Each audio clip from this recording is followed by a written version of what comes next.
আসসালামু আলাইকুম সুপ্রিয় ভিউয়ার্স, সাইদ এগ্রো থেকে আপনাদেরকে সাদর আমন্ত্রণ।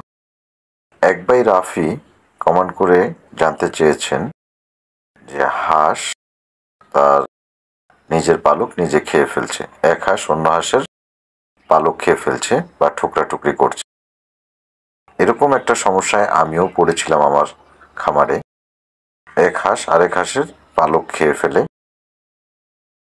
এই রোগের আসলে কোনো চিকিৎসা এখন পর্যন্ত আমাদের বাংলাদেশে আবিষ্কার হয়নি। আমি অনেক প্রাণী সম্পদের ডাক্তারের সাথে কথা বলেছি, পশু চিকিৎসকদের সাথে কথা বলেছি। তারা আমাকে এই রোগের কোনো চিকিৎসার সম্বন্ধে কিছুই বলতে পারে। তো যাদের এই সমস্যাটা হয় তারাই জানে যে হাঁসগুলো যখন পালক করতে শুরু করে, এক হাঁস আরেক হাঁসের পশম খেয়ে ফেললে হাঁসগুলো দেখতে খুব বাজে লাগে। শুধু হাঁসের না, মুরগির ক্ষেত্রেও এরকম মাঝে মাঝে হয়ে থাকে। আমি যখন আমার হাঁসগুলো এইরকম অবস্থায় পড়েছিল, তখন আমি বিভিন্ন জনের সাথে আলাপ করে কোনো প্রতিকারই পাইনি। এক একজন এক এক কথা বলেছেন। তবে কিছু ডাক্তার বলেছে বিভিন্ন প্রকার ক্যালসিয়াম বা ভিটামিন বা অন্যান্য ওদের শরীরে অপুষ্টির কারণে এরকম হয়ে থাকতে পারে। আসলে এই রোগটা বাংলাদেশে প্রায় ৩-৪ বছর যাবৎ নতুন। এর কোনো সঠিক সমাধান কেউ দিতে পারে। পরবর্তী সময়ে আমি আমার হাঁসের যখন বাচ্চা অবস্থায় আপনার ১ মাস বয়স হয়, সে থেকে আমি জিঙ্ক সিরাপ প্রতিদিন পানির সাথে ইউজ করতে থাকি, কন্টিনিউ ২.৫ মাস পর্যন্ত।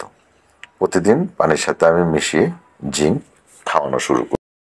তো একটি পর্যায়ে আলহামদুলিল্লাহ আমি যে জিঙ্ক সিরাপটি ইউজ করতাম সেটা হচ্ছে র্যাপিড জিঙ্ক প্লাস বি।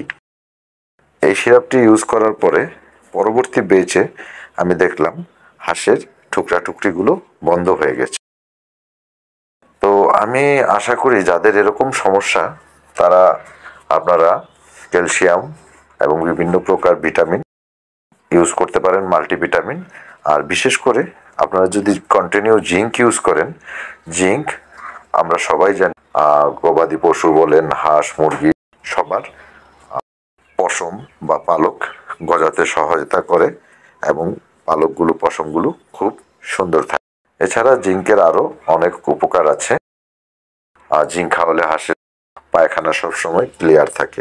তো ভাই, আপনি আমাকে প্রশ্ন করেছেন যে এর প্রতিকার কি। তো প্রতিকার হিসেবে আমি আপনাকে এতটুকুই বলতে পারি, আপনি আপনার হাঁসগুলোকে নিয়মিত জিঙ্ক খাওয়ান, সাথে অনেকেই বলে একটু লবণ দিবেন। আসলে লবণ খাবারের সাথে মিক্স করে দিয়ে আমি দেখেছি কোনো উপকার পাইনি। জিঙ্কটা ইউজ করেছি, আলহামদুলিল্লাহ আমি উপকার পেয়েছি। তার সাথে আমি ডিসিপি খাবারের সাথে মিশিয়ে ব্যবহার করেছি। আলহামদুলিল্লাহ ডিসিপি এবং জিঙ্ক ইউজ করার পর থেকে আমার খামারে এক হাঁস আরেক হাঁসের পালক খাওয়া বা টুকরি করা বন্ধ করে দিয়েছে। তো ইনশাল্লাহ ভাই, আপনি আপনার উত্তরটি পেয়েছেন আশা করি। আমরা অনেকেই আসলে বলে থাকি হাঁসের কোনো ভিটামিন দিতে হয় না, কোনো ওষুধ খাওয়াতে হয় না। এই কথাগুলো সম্পূর্ণ ভুল। আসলে আমাদের মতো মানুষের যেমন বিভিন্ন প্রকার ভিটামিনের প্রয়োজন হয়, ক্যালসিয়ামের প্রয়োজন হয়, হাঁস ও অন্যান্য প্রাণীরও এই ক্যালসিয়ামের ও মাল্টিভিটামিন বিভিন্ন ভিটামিনের প্রয়োজন হয়। নিয়মিত জিঙ্ক ও ক্যালসিয়াম ইউজ করলে ইনশাল্লাহ আপনার হাঁসের টুকরি বন্ধ হয়ে যাবে, আপনি এই সমস্যা থেকে পরিত্রাণ পাবেন।